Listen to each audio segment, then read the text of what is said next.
Hello, my name is Eric Schubert, and today I will be talking about the evolution of explosives over the years. First off, I will start with black powder. Black powder was first made and used in China, and is believed to be discovered by monks. The story goes that a monk one day mixed together sulfur, charcoal, and potassium nitrate for a ritual. Through the ritual, he set it off and ended up burning down the entirety of the monastery he resided in, and thus discovered black powder. Black powder is a mixture of 75% potassium nitrate, 15% sulfur, and 10% charcoal. It was first used in fireworks and was quickly adapted for use in cannons and later on firearms. It is still used today in many firearms with slight variations in the formulation to receive better results. Black powder was the first and only widely used explosive until the invention of nitroglycerin.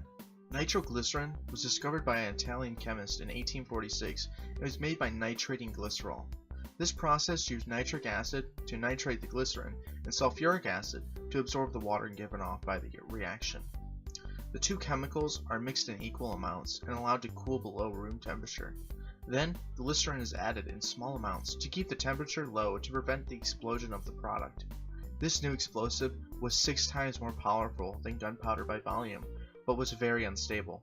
Even the slightest of movements could set it off and result in an accidental explosion, which is worse than no explosion at all in wartime settings. Furthermore, it was not used as a propellant like black powder was because of its volatility. Yes, it would shoot out the object, but it would also blow up the barrel of the firearm and thus harm the user. Just to show how powerful nitroglycerin is, I have a video that demonstrates its effectiveness.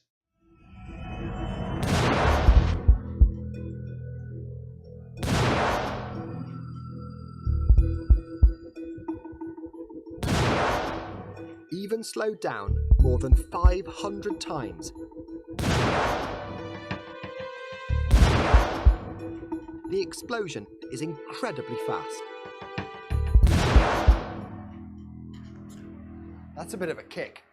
Now, the reason why that's so sharp is because you look there, every single molecule of that liquid has disappeared. It's turned almost instantaneously into gas, hence the nice explosion. The video just goes to show just how volatile nitroglycerin is.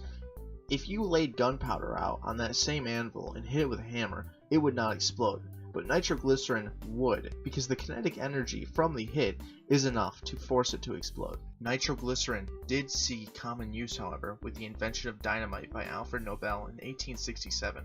Dynamite used an absorbent such as sawdust to help stabilize the nitroglycerin and thus make it much more usable. Because of its highly explosive nature, it was used in mining as it was very easily able to remove obstacles. Another explosive commonly used in mining was TNT, or trinitrotoluene.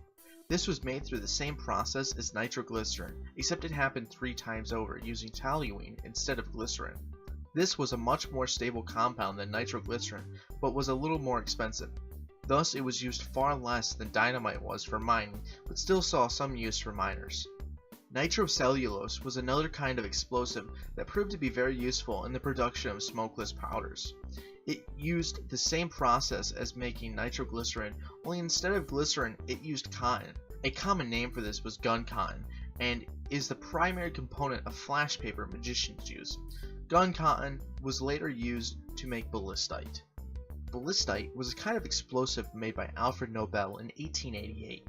He used 45% gun cotton, 45% nitroglycerin, and 10% camphor to produce his new explosive. Camphor is an oil extracted from evergreens in Asia and was used to stabilize the 2 other compounds. This produced a pellet that was able to be easily used as a propellant. However, it had one major downside.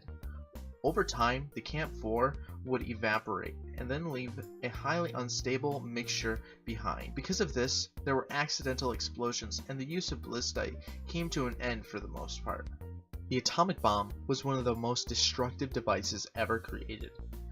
Using either plutonium or uranium, an explosion goes off inside the bomb, triggering a chain reaction that results in the fission of the atoms. This produces a massive amount of energy and destroys entire cities in the process. Another kind of bomb that is similar to the atomic bomb is the hydrogen bomb. Hydrogen bombs are far more powerful, using a different reaction to yield the same result. Hydrogen bombs use nuclear fusion to combine hydrogen atoms into the next element, helium, and then helium into beryllium, and so on. This is the same process that fuels the sun and produces far more energy than the atomic bomb, which uses nuclear fission.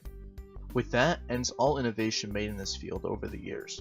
Explosives and destructive devices in general will only get stronger from this point on until we are able to effectively destroy entire planets and solar systems with the use of a single weapon.